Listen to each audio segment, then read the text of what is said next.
Actor-comedian Parvesh Cheena joins us to talk about the importance of unions in the world of entertainment, APALA, and so much more today on Good Work.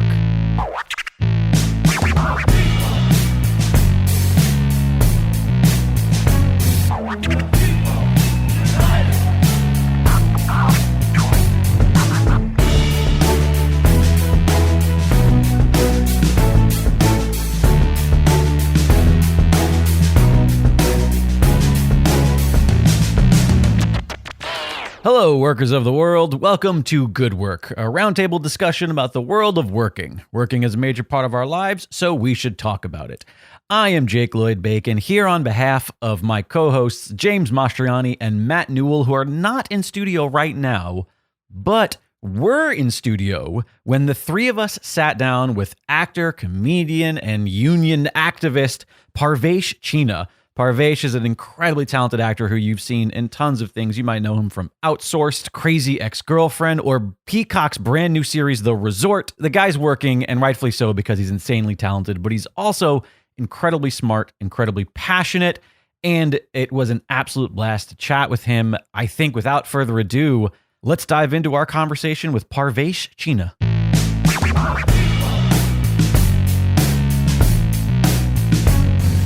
Parvesh, thanks for being here. Yeah. Hi, friends. Hi, everyone. James, my old friend. I think a lot of back on our early days in Second City in the mid 2000s. Yeah. And then there was another whole decade, but I'm trying to think of that early 2000s decade where there are jokes that I will not even bring up right now that you and I would be canceled.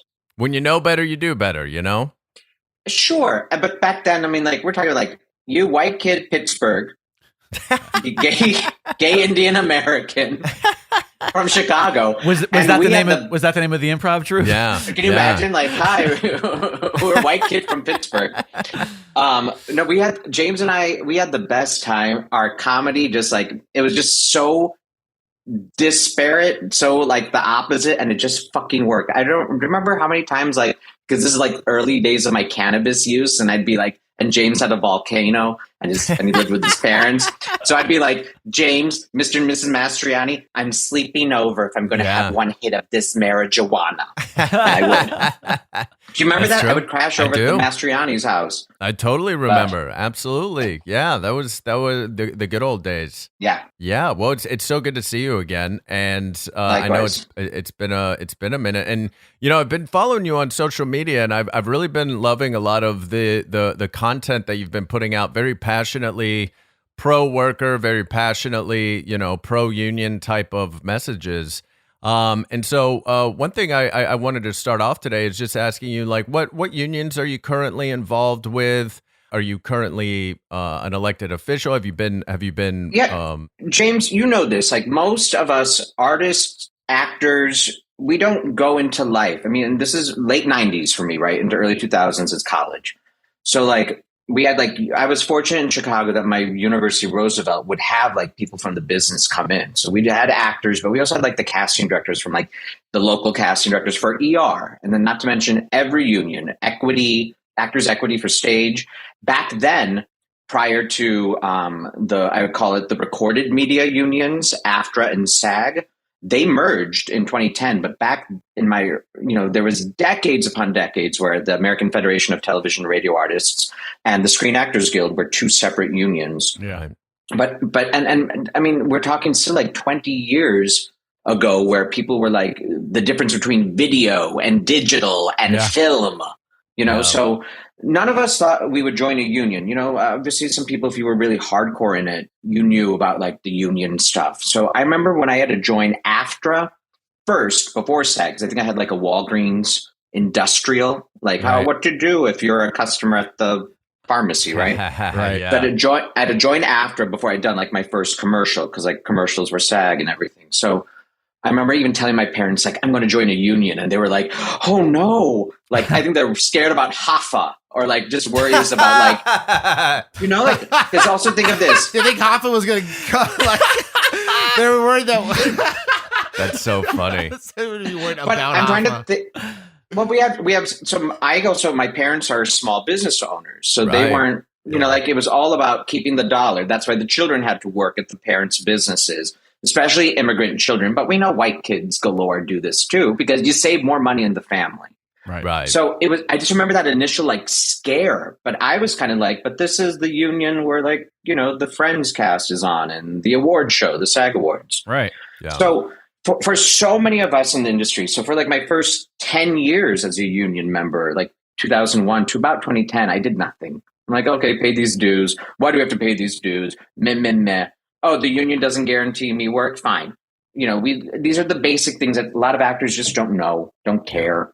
They don't open the mailing even. 2010, though, like 2008-ish, and forgive this little history. I want to it ties into like my union, my guilds, into like just knowing the history of it, of why so many of us have gotten more involved and why we need it. Merger has always been a thing that SAG and AFTRA have always wanted. There was a big one when I was still in Chicago in 2003, right before I moved in 04, before I met you, James, in 05. Yeah. It failed because Los Angeles, Hollywood had the weight, but New York, Atlanta, let alone Chicago, all the big locals, overwhelmingly 93%, because even in the other cities, the offices were in the same building. Right. And then digital did start to change things. Like it used to be film versus video. Multicam was on video, so that was AFTRA. Radio, AFTRA. Film, if you're using that Kodak 35 millimeter, that is film, that is TV. And even back in the early days, like ER would be film. Hour-long film, half hours, like Friends, Will and Grace, video. But then digital, we don't need to tell, I don't need to tell the audience now. We wouldn't have streaming if it wasn't for digital. So everything is all one now. There's no difference really between the physical filmed media. Right. So for the rest of us, what they started to see was that there was so much infighting with SAG. Still is to this day. I'm a member of the Unite for Strength faction. Unite merged the union, and there was a big, and they're still around to this day, membership first faction, which is an anti-merger. They were anti-AFTRA. They did not want the broadcasters. They did not want the television artists. We are film actors, darling. And I'm like, really? Because they're paying me, Parvesh Cheena, 80 cents when they could have gotten me for $1, but it's just good business sense. And there was so much infighting on SAG that AFTRA, doing the fiduciary duty, there's good and bad on it. I'm doing a quick bastardized version, and other people have their own opinion. AFTRA had to get a deal. They did it. And still to this, and then we merged because it was just stupid. It's just business. Like, I get it. Talk about a union buster, Walmart, right? I understand why some person might go because at 80 cents Kleenex is 80 cents at Walmart, and it's $1 everywhere else. Right. And we can get into the practices of what Walmart does to their suppliers and everything that gets them that 80 cents. But it's hard to argue with bottom line money shit. Yeah. And then what we know is we know that we have to merge and be stronger. AFL and CIO merged, all these years ago. Like, there's a thing because the corporate media merged. Right. There were 23 or 26 media companies. There are 4 now. Whoever thought in this world that Fox would be bought by Disney? Yeah. 20th Century Fox bought by Disney. MGM, the Lion, that's been owned by Sony for decades. Like, there's this thing that we don't realize, like, it's the joke of 30 Rock. Alec Baldwin's character can say, like, who cares about the ratings? We sell microwaves for the rest of our division. Yeah. So, like, when CBS Viacom and NBC Universal Comcast and Disney that owns everything else, and I think I'm missing the HBO, Warner's, that world. Discovery, Yes, they can diversify. So it is scary because, like, we are so small, and we had this LA membership first group that thought for years that they can't do anything without us, when they are on the verge of just even recording our voices where they might not even need voiceover actors. So I bring all this up because I had time to give. I had time to volunteer and support. I had my first series regular TV show outsourced, canceled. I've got room. I've got time. And then I also realized that there is a racial diversity element to it too. Yeah. And then and we've realized now that union rights, and it is this odd socialist part of America that has always been there. Even Biden, big union guy, right? Which is buttresses against the capitalist corporate life that we have. But we hold on to it and we'll take it, because now we've also seen that there's a lot of, and this is one thing I wanted to bring to it too, that there is a fight now you're seeing between the old white dude, straight cisgendered guard having to deal with the Filipino home care hospice union, who not only needs help just with wages, right? It's all about money and contracts and better conditions, but we're also talking about now immigrant rights, right? Social justice. This has now become the labor thing. I was an elected Los Angeles board member. I actually was a LA board member for 9 years. I helped get us merged. And then I started losing my election. I've lost my last 2 elections because the membership first does a good job of using the stunt and background community, which are people who can be angrier. They're not getting the rewards, the credit, and the pay that sometimes we know that actors, and even though we know it's generally just the 1 and 2 stars on the show that get everything, and the rest of us are like, we're fighting for scraps too. But everyone else, like, there's just been this sense of, and I'm going off topic a bit, but I just want to jump to, along with the actor unions, the trade unions, the guilds, I know that my union, SAG-AFTRA, shies away from political stuff, and they will tell you this. They will say it. They just know that it's also only a union of about 160,000 people. Right. Maybe 20,000 are actively working, right? Right. But it's visible.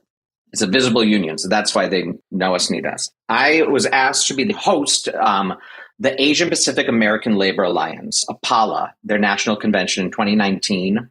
Sarah Nelson, she is the head of the flight attendant union. Flying with Sarah, I think, is her social media handle. She is brilliant.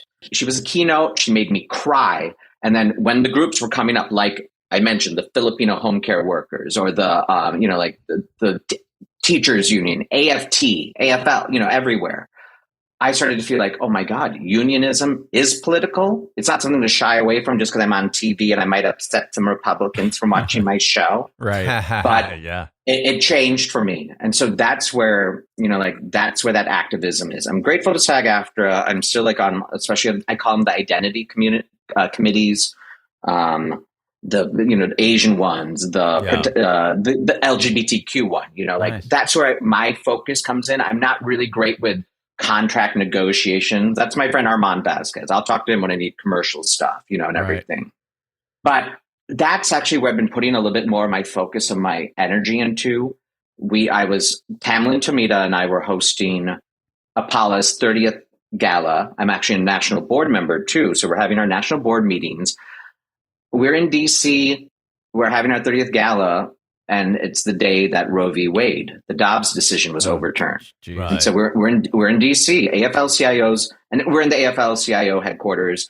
We're in right on Black Lives Matter Boulevard, right, that tees with Pennsylvania Avenue. So we were furthest from SCOTUS, but there were women crying in the street. It was that emotional and that charged of a day. And it is just so interesting because the AFL-CIO has been brilliant. We have the first woman head at the AFL-CIO right now. She was the keynote. We have an Asian American woman who is the Deputy Secretary of Labor. So these are these marks that are coming forward. We actually were in the Samuel Gompers room. Now, people know Gompers because huge, did a lot for unionism in our country, right? Yeah. Samuel Gompers also wrote to Congress warning about the dangers of the Asiatic male. This is the Chinese Exclusion Act, totally, 25, right? Yeah. To get rid of people that look like me or prevent them, because we know that the grievance among white tend to be lower educated, but lower income, working class folks without the college degrees. We know that this group in any country, whatever that is, in Philippines, India, England, we know that the answer is to blame the immigrant. Right. Blame the person who's not like us, who's coming here to take your job, right?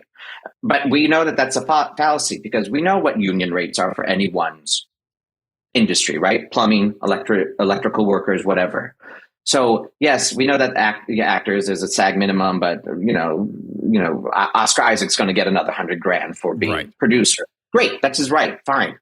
But we do know like rates. So like you can't blame that with union work when everyone is getting the same and everything. So we're trying to fight and struggle against it. What President Schuler did say at the AFL-CIO when we had our gala just not even a month-ish ago was Roe v. Wade, is that they're going to be changing the name of the Gompers room. And that is huge. And it'll be great. And I think APALA's push is to maybe to name it after the immigrant worker or that, that person, because we know that the backs of labor in this country has always been. And when I say immigrant, remember when Italians, Irish, or those weird others and everything? So it's cyclical. I'm glad for SAG-AFTRA. We tend to be the dramatic fucks. We fight. I've seen the chairs thrown. I've seen the name calling. I've seen the anti-vaxxers. I've seen the people who are elected officials who, Rob Schneider's an anti-vaxxer. Yeah. There are people who, big fan of the show, by the way.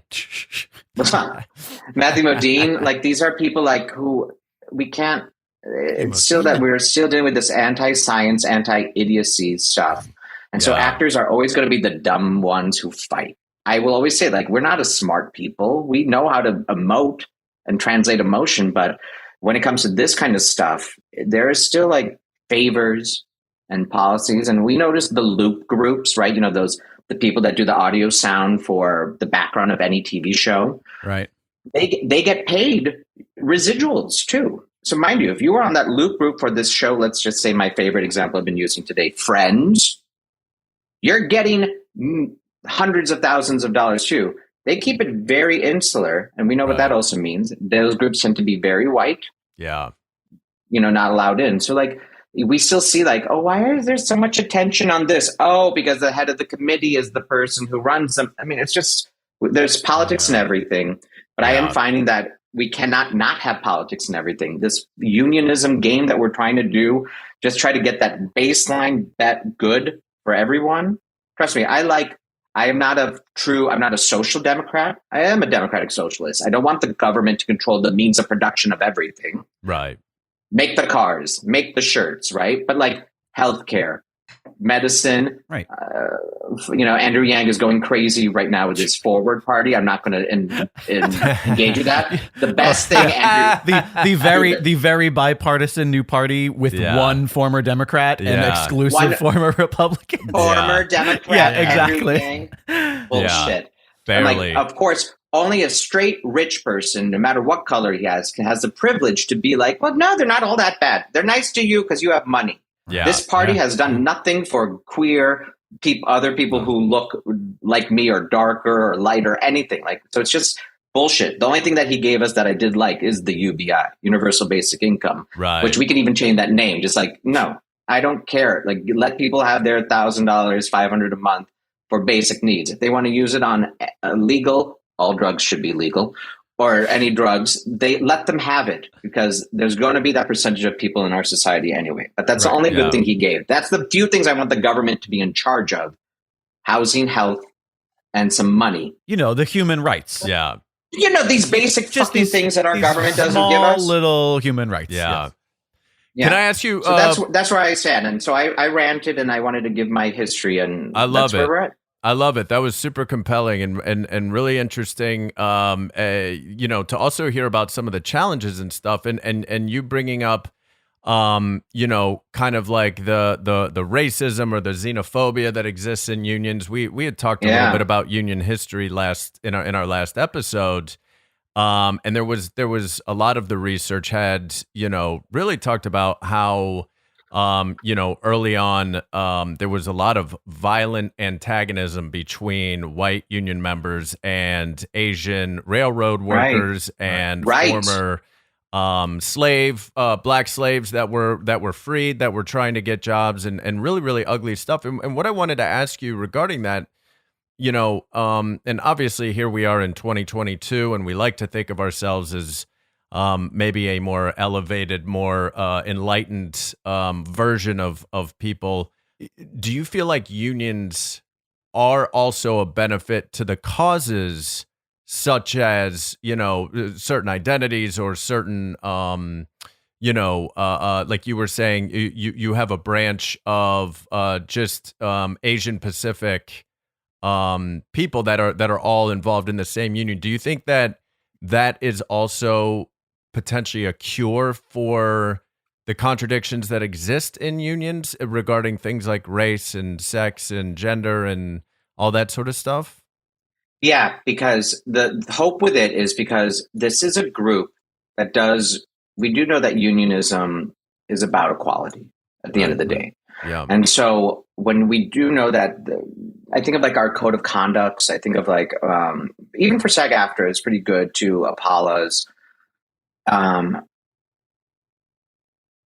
There will always be this kind of bend toward it. It just has to be. Like, no one would be, we're not management, right? And I'll use producers specifically in our company. Like that is their goal, right? Their aim in this capitalist society, particularly if you're even publicly traded, is right. There's a fiduciary duty for everyone. Has a fiduciary duty, right? But my duty for this, my duty for that. Yeah. What we're seeing is because the diversifying of America is just an inevitable thing. That fear, that replacement theory kind of fear is kind of stupid because when I think of The Expanse, any other like sci-fi show in the future, they're kind of mixed race looking because like, just by nature, we are not even maybe like one or two we're not even one generation from interracial marriage being legal in this country. Right. So when you do look to the future, we do know like what it will be. Right. But even immediately, right now, the growing populace in union work is people of color. Yep. It's women. And it's, please. I was going to say, and it seems to me that they're at the forefront of it. And I can't help but assume that I'm going to say the modern civil rights movement. I know that it never ended and that it's always been there. But I feel like the more recent leap in the civil rights fight has, I think, inspired, or inspired isn't even the right word, because it's created a necessity for people to fight. They do not have a choice but to fight, but to stand up for themselves. And I think there's such a distinct tie between like the Black Lives Matter movement. Right. It's so intrinsically tied to labor that they're forced to become labor leaders. Right. That if you're fighting for equality in every facet of your life, then it's going to start with how you make your money, because unfortunately this is this capitalist society where that's how you live. If you can't have good work, then you can't live to even be worrying about the civil liberties that are necessarily being taken away from you. Janet, can you imagine, like, I don't know if like IBEW or like, an electrician worker from like 1984 was really thinking about women rights and Black rights, as well as just trying to get a good wage, a good contract. I need my hour break. And take care of my family, and specifically of my family. And there is the strength in numbers. Like there is the idea that, oh, we're all union, we're a brotherhood. It was always this like fraternal thing. Yeah. But now because I'm noticing that all of these labor leaders, they're all people of color, and they're, at least from my perspective, ever since we started this show, and I've been looking more into labor and been working with our sponsor, the Chief, I'm a lot more entrenched in this world. I'm sure you two are as well. And it seems to me like every labor leader is a woman of color. Like across the board, it's sort of, they seem to be the primary charge here. Yeah. I mean, look at Julie Sue, Asian American woman from, California, right? From Gavin's, I think, government. And then she's the deputy secretary of labor under the Boston guy, Marty Walsh, right? So like, this is huge, because we do see like that kind of East Coast, New Englandy white guy world, Boston, no less, Yeah, right. For sure. Huge worker. Huge racists, there's that joke of Boston. Like I didn't even know it, because like growing up, the Asian mentality of Boston, Massachusetts is always Harvard, Boston College, Boston University. Right, it's an education town. Yeah. Not the like wicked because the Mark Wahlberg's going to beat you up, because he did beat up. He's trying to get that off of his record from. I think he used to attack Asian kids. Yep. What what you brought up with the why people of color, because they've also not been a part. I don't think it was like, it was kind of like, don't you think like traditional labor, it's like, the guy in the, the metal lunchbox going to work on the, sit on the high-rise girder. Yeah, hanging out, he's hanging out on an I-beam. building the Empire State Building, you know? Right. So it's changed. Look at, again, just nationally, look at the women leaders that we have. Even SAG-AFTRA, Gabby Carteris was our president after Ken Howard died in office, and he was the president during merger. And then Gabby took over. And now Gabby is also just higher up in AFL-CIO, as well as I think she's the president of all. There's a committee or a group over all actor unions across the world. Yeah. Right. What's from ACTRA in Canada, British Equity, let alone the burgeoning, groups coming out of South and Latin America. Some of the biggest pushes that they did was like unionizing Univision or Telemundo in the last few years. So these are big shifts. You would not have known, like, of course, Spanish language channels might not have been unionized, even in America. So there's this growth with it too. I've always told friends, like, unfortunately, you have to, if you are a person of color, gay, if you're just not the majority, like, you have to kind of be the dramaturg of your life. Like, so many times I have to like correct things like that are just wrong for cultural background stuff, let alone anything else. So like, just having these voices in the room means like, oh, women or people who are menstruating might need a different additional break for something else that the dudes with dicks might not have thought about. Right. Let alone, right. So with women being at the forefront, that's also my joke about, I just want women to lead everything. I think we dudes have had a good run of it. Like, why don't we just like sit back for a bit, let them take over? It can't be any worse. Sure. Yeah. And let alone that women also have to deal, not people of color, but even the white woman is still paid less on the dollar than the guy, Right. And this plays into like, this is a dangerous one in my union, like age transparency, because we do know like even Gabby talks about this. Like, she said she would never been cast in 90210, the first one, if they had known that she was 23 or 24 instead of 16, 17. And I'm like, yeah, it's a different world now. The age of information, everyone knows everything. If you are a child star, they're going to know your age when you're 24 now. You can't hide in that world. So like, I don't fight it as much. And I know I have the privilege as a character actor, person of color, gay, which also means that I don't get to play the parts that have families and sex lives. So I'm used to it. Right. The color of my beard doesn't affect, I don't have to dye it because it doesn't affect the parts I play, but it does affect some. However, that's also just a bigger thing on my own view of like, can we get over this ageism and like be a 54-year-old hot woman? You don't have to say like, you're not any hotter, but of course we have to blame the white male straight execs in charge who are like, no. I want the girl I'm fantasizing about be 22. Right. So like we have to change that, but age transparency and wage transparency. I feel like so many times I'm the idiot. I feel like some of my friends even probably look at me like an idiot being like, I just tell everyone everything I make on stuff because it can only help you. Let me be the idiot. So then the next 24-year-old gay Indian kid could be like, I remember Parvesh only made 1,000 on that thing. We should ask for more, because they should. They should. Love that. But like, that is that. But it does make me feel stupid a lot because like, I'm just telling people like, this was my quote on this and that. And they don't, because it's still that fear of like, don't talk about money. How crass. Yeah, that's like a really like from New York. It's like a real sort of like machismo, like Italian, like oh yeah, no, you don't talk about money. We don't talk. You don't worry about it. Whoa. Don't worry about it. Yeah, don't. And we've brought up wage transparency on this show before. We've talked about how like if everybody just got hired. Anytime you get hired to a job, you walk out and you introduce yourself to all your coworkers. Got high. You say, I got high. Everybody said how much they make. Hi, my name is Jake, and I just got hired for this much annually. This much. Yeah. It would be better for literally everybody. The only people that it would quote suck for would be the bosses, the management, because they would have to just take in a little bit less on their own, which by the way is still more than they deserve. When we talked about the merging of all the corporations. Remember, And then even Sydney Sweeney from like White Lotus, Euphoria I'm actually happy for her. She talked in an article about like, we don't make as much money as we used to, actors and everything. I just streaming read and this. very little residual. Right. Yeah. For the white hot girl to be saying it's huge. Right. And so there's this, yes.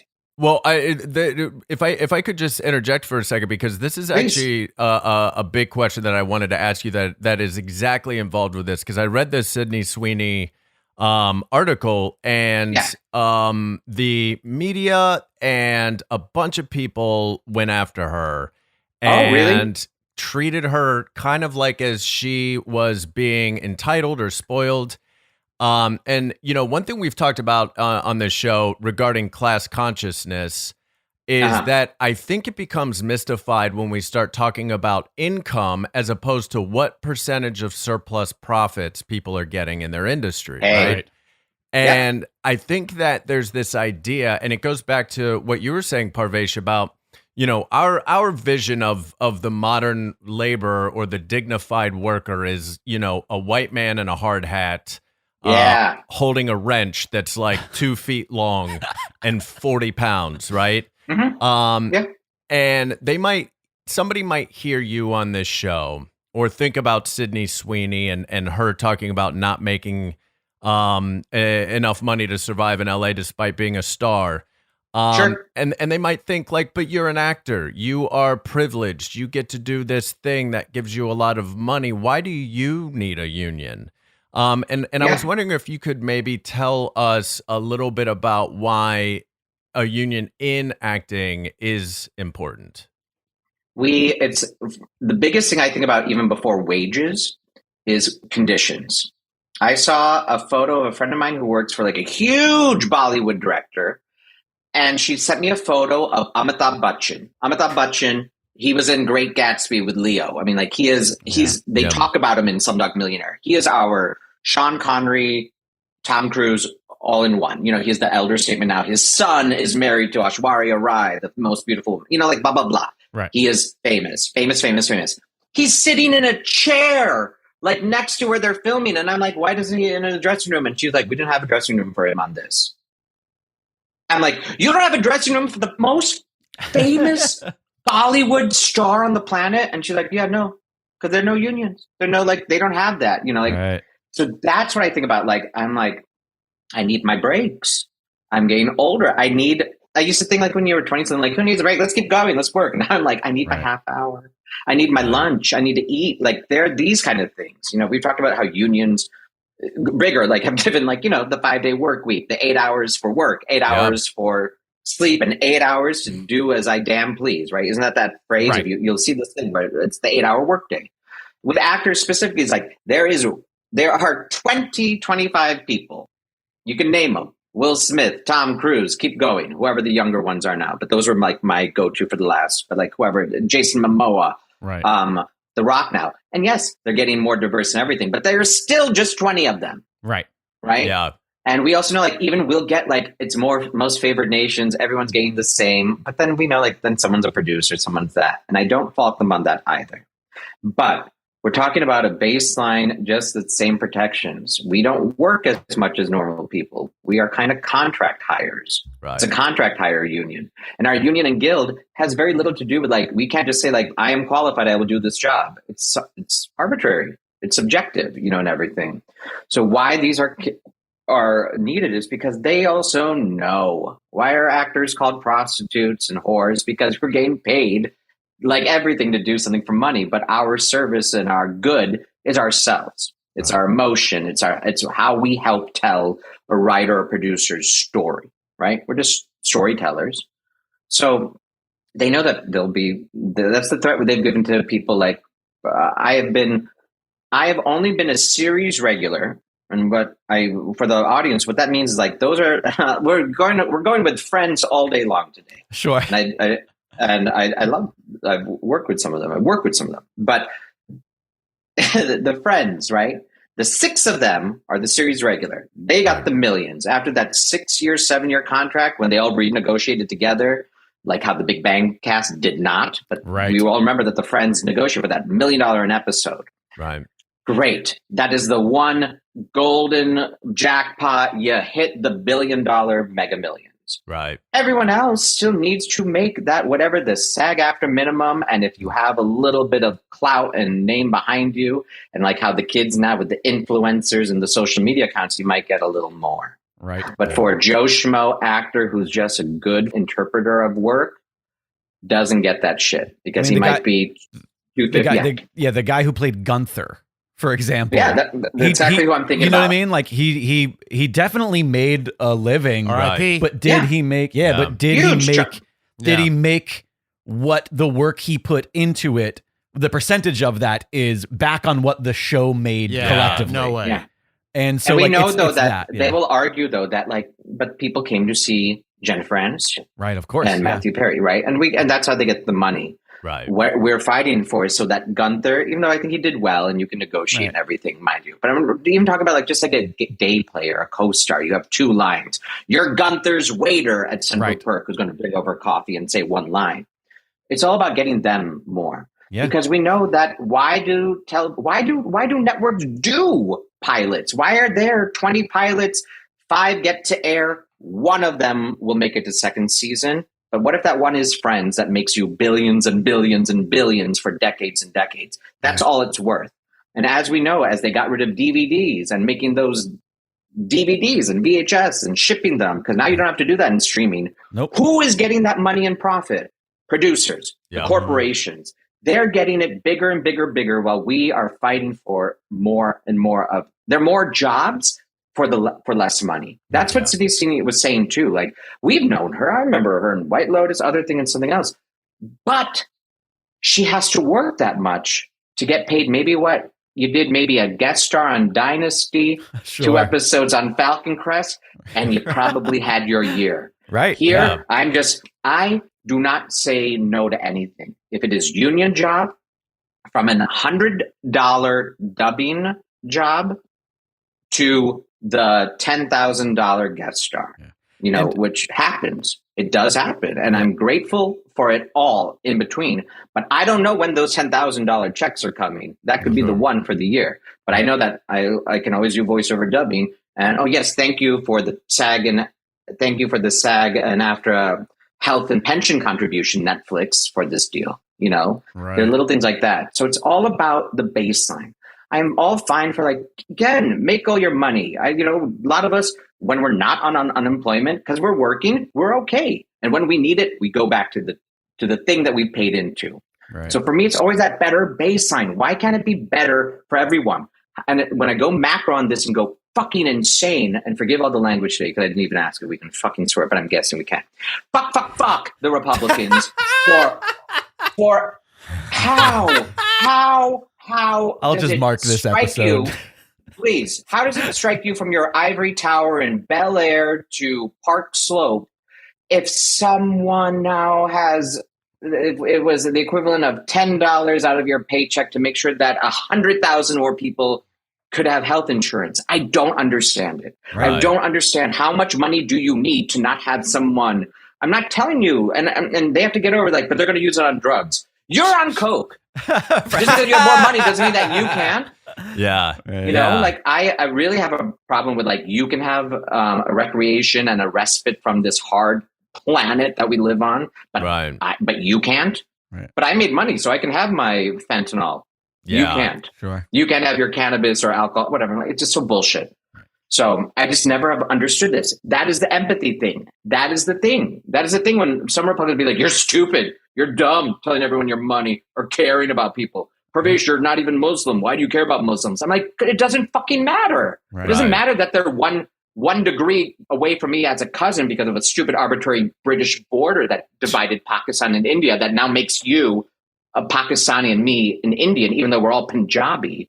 Right. It's just asinine shit. There are going to be, we know this, there are people who are going to be like, I have something. I have extra. Have some food. We are not going to finish this Thanksgiving buffet. Have some extra fucking food. And there are going to be others who are like, look at all of this food just for us. Right. Yeah. Yeah. And how lucky and privileged we are that you're a part of this group. Don't help those other people. I hate this. I hate this sense of it's all for us and we and privilege and few, and fuck all those other dumb people who don't get a part of this pie. Especially the fact that the majority of those that preach those sentiments will turn around and talk about how Bible fearing they are and how how it's all connected to God's favorite country. Well, that's the religion element is what we don't always talk about in unionism. Sure. Earlier when we were talking about, I'm jumping, I actually wrote notes. When we were talking about George Floyd, that moment in America, especially like during the pandemic, was huge. I will say this because I noticed that the Asian and Black communities, I think Latino and Black communities were better aligned than the Asians were, because Asians, we were always told we were the fucking model minority. Yeah, we were the District 1 to the kingdom of if we're using a Hunger Games reference.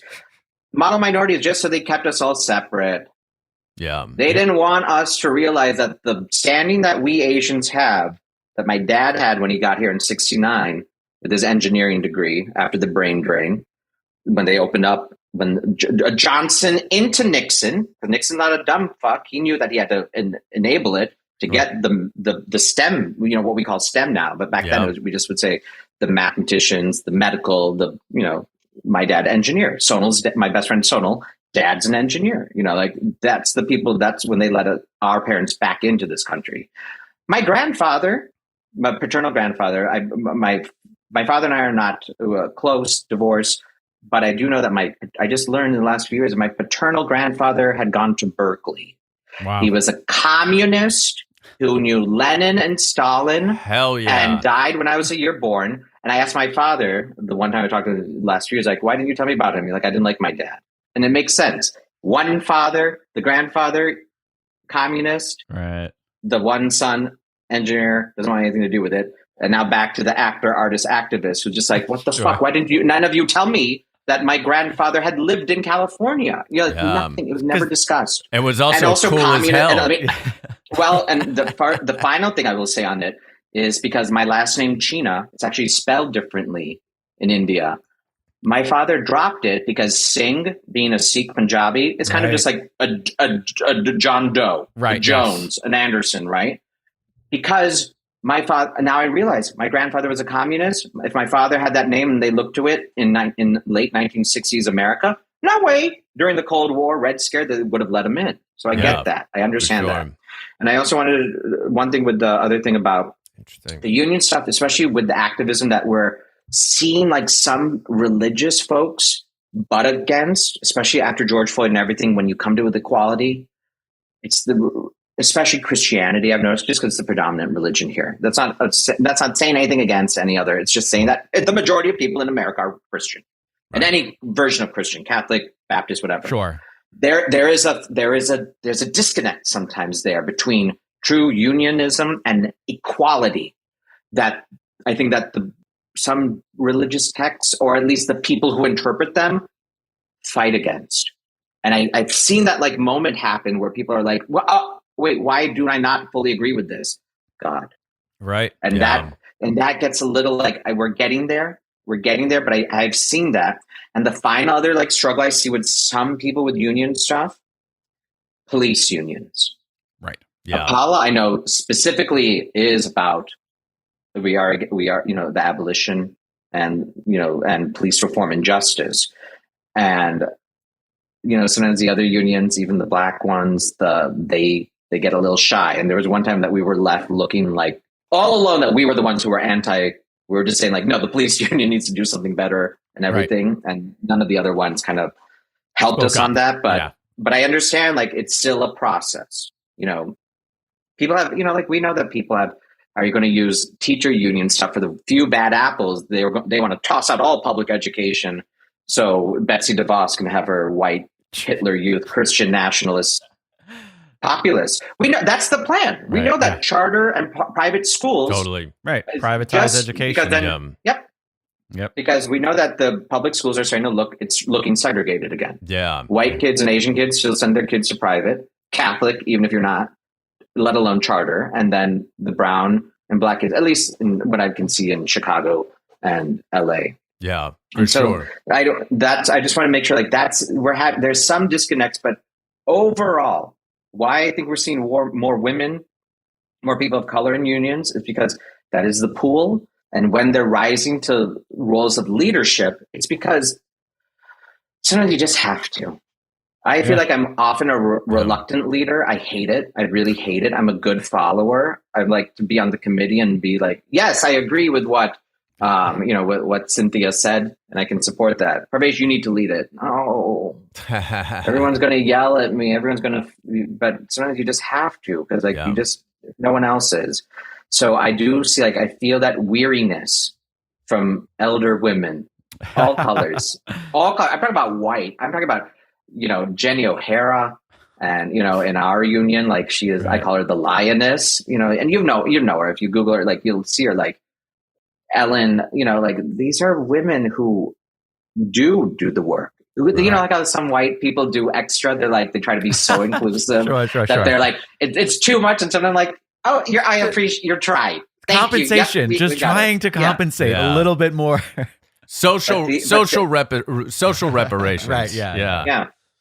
I'm very grateful to it. One thing that I wanted to briefly bring up, and you were criticizing Republicans earlier, and look, there's nobody who would rush to the front of a line to criticize the GOP than me, but I also think that there's a culpability with the Democratic Party as well. Of course. And speaking of police unions, we know now Biden is increasing, police funding by a very large margin. He's looking to do a brand new crime bill, he, as a senator, he voted for in '94. And, the Democrats have, over the course of the last 40 years, have taken this big tent harm reduction approach to, correct. As opposed harm to reduction. As opposed to getting invested in labor, getting invested in pro-worker politics. They've kind of cut and sliced and created this way of just sitting still, it feels like. And I think it's a part of why we're still living in the same Reagan universe we lived in the 80s, despite having multiple Democratic administrations. And what I wanted to ask you, because I know that the Republican Party is kind of having this faux populist message in a lot of ways and trying to become pro-worker. Are you seeing more union members leave the Democratic Party? Are you seeing them, vote for populist Republicans? I haven't seen it. I have not seen it in my union, SAG-AFTRA especially. Even some of the people who are on membership first, for every the maybe 20% of them, then I'm just thinking of national board, the elected officials who might be anti-vax, the few who are there is a stunt person who said George Floyd is a hoax. Oh. So for that small minority though, yeesh, the majority of them are still activist Democrat. Got you. They are at the end of the day, they're still going to be on gay rights, maybe not so vocal on the trans rights, right? The baby steps, right? They like the cisgendered gays. Who's the guy? Who's the girl? Now I can put you in my little box, right? Yeah. But they're still on the side of, at least in the SAG-AFTRA side, the majority is still on the side of sense. I love the harm reduction thing because that is very apt. However, I think as much as I love my Barry Obama, I do know what we learned from Trump is executive action can go further than what Barack did. Yeah. And I think in hindsight, we will look back at him as just being a little bit of a great identity. He might have been the first person of color, right, president? Yeah. And he did okay with all the things against him, right? Yeah. We're also learning that Democrats have to win by super, super duper majorities, because even within our own fucking open tent party, we'll get a mansion and a cinema. That's the issue, right? Right. Yeah. Mansion, we know it's money, it's coal. Cinema, we don't know. We'll see where she ends up after this term. It's insane and everything. Yeah. At the end of the day, though, this has been the joke about black, or I've heard from old black people. I remember Stephen Colbert did this thing where he literally had a United when he was on the Daily Show. He had the Benetton people of the Native American, Asian, gay, everybody. Right. And he was kind of teasing them, making them, and he all at once, how they end a Daily Show edit with all them all talking. He's well, I couldn't hear any of them, but at least it's better than the GOP. they wouldn't even let them in the door. Right. We'll be right back after this. Right. You know, because like that's the fucking sense of it all. Because like the Republican, even at this day, at this point, it's been for years now, but I will repeat it again. Like now, if you are a Republican, if your parent is Republican, you do not get to be my friend. You do not get to dance in any part of my life. Right. If I know that no longer is I'm fiscally responsible, conservative Parv. I love the gays. Enough. This party that has done all the backs of like not letting anyone in until they kick and scream. And then again, when you're the few privileged rich ones, then you can kind of pretend that you're in the party of white supremacy and nationalism. So at the end of the day, that party wants to inherently commit violence to me. Yeah. And violence against people who look like me. The Democrats, as flawed and fucked and as much as they want rich money donors too and job security, it's still that I am in that world. Queer people, brown people don't get to like, none of these choices work for me. So my choice is no choice. Yeah, that's a choice, but the rest of us have to fucking die. So we will pick one that is one step better. Yeah. Biden, Grandpa Catholic Biden, Anita Hill bashing Biden, I will take any fucking day over the best Republican. Because if you're a part of that party that still can't even make a gay marriage proclamation, when Peter Thiel is backing half of your people, fuck it. Yeah. Done. So like anyone who leaves union work or parties as a unionist, in my mind, there's some white element. There's some white nationalism. You don't like the brown gay guy getting your job, right? Too, or everything. It's generic, right? Stronger together as long as we're all white. Yeah. And that's pathetic and sad. And I do understand the criticism of the Democratic Party. Come on, Biden was no one's choice. No one under 50's choice. However, when I saw the primaries happening, and people disagree with me, but this is where I shifted my vote. Kamala was my identity vote. Let's be honest. Sometimes she wishy-washy on her choices. Great, because she's a politician. Yeah. Elizabeth Warren was my actual choice. Right. And then because I wanted the female, if it's between her and Bernie, I wanted the few years younger woman. Absolutely. That's it. Right. But I did vote for Biden in California's primary. No.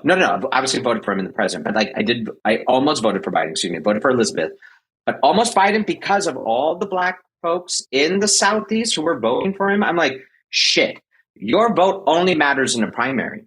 You know how like Republicans in California, your vote only matters in the primary because the general, you're gone until we get rid of the Electoral College, right? But for now, I'm like, oh my God, shit. The people who are like, and I know this is a general Chicago to Californian assumption of the Southeast, but I'm like, okay, if older black folk who've had a harder life, let alone living in Mississippi or Alabama than I have, suburban, upper middle class Parv has, and they're going 70, 80% for Biden. Shit, it was really hard to ignore that. Right. It was. I'm just being very honest. Like, forget about my own values and everything. Because I know Californians go blue no matter what. But like in that moment, I was just like, shit, these people really want him. They want Barack's guy. They want the old white guy. So we know it. I personally hope he doesn't run in 2024. Same. And I think it'll be a between Kamala and Gavin is my guess. I think Gavin's and Gavin, he's going to run. But Gavin, don't you feel like we've given him enough chances here? Like, and I went to the French Laundry when I had that outsourced money and I was age 30. They have a vegetarian menu bonus, but I did not go there as governor of a state during a pandemic. If you want to not be like them, we are held to a higher standard. I am held to a higher standard than other white character actors just because I am gay and brown. Right. I fuck up once, they're not going to let me back in. Gavin fucked up 3 times. and we still are supporting him because he's better than them. Right. But, and then Kamala, if she can really just like get a position, lock it, then she'll get, because I'm saying this because remember she was Medicare for all, then she wasn't. Then, I remember. Sure, of course. If you had just stuck with it. I remember. Yeah. Stick the landing. She was that was a frustrating thing for me too. It is frustrating. Very frustrating. Parvesh, this is awesome, man. This was really enlightening, and really thank you for your time and your knowledge. I would love to have you back on to anytime. We didn't even talk about labor notes.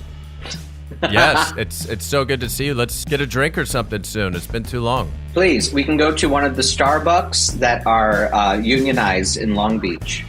I love it. And there you have it. Thanks, everybody, for joining us this week. For all things Good Work, make sure you're visiting goodworkpod.com. There you can find official merchandise, links to our personal social media accounts, and, of course, the Discord community so that you can join in the conversation. All of that and more is at goodworkpod.com. Again, a huge thank you to our guest this week, Parvesh Cheena. Be sure to check out Parvesh on the brand new Peacock limited series, The Resort. It is fantastic. Parvesh is fantastic. You will not be disappointed. And follow Parvesh on Twitter at Parvesh. That's Parvesh. And on Instagram at Parvey. At Parvey. At Parvey on Instagram. How cute. Thanks again, Parvesh. You were fantastic. And if you're listening to this and you'd like to have your voice heard, of course, you can email us at goodworkpod@gmail.com or call the Good Work voicemail box at 929-256-5151. Once again, that's 929-256-5151. You can throw us your I quit stories. You can talk to us about your union victories or your union disappointments or anything related to work that you kind of want to share. Have your voice part of the show. And of course, please rate and review on Apple Podcasts and Spotify. Apple Podcast, a rate and a review would be ideal. On Spotify, it's just the rating, but still goes a long way. Helps the almighty algorithms and helps our little show here grow. There will not be a new program next week due to some travel and some scheduling, but we're working it all out. And on behalf of James Mastriani and Matt Newell, my name is Jake Lloyd Bacon. Thank you so much for tuning in. We will see you all next time. Good work, everybody.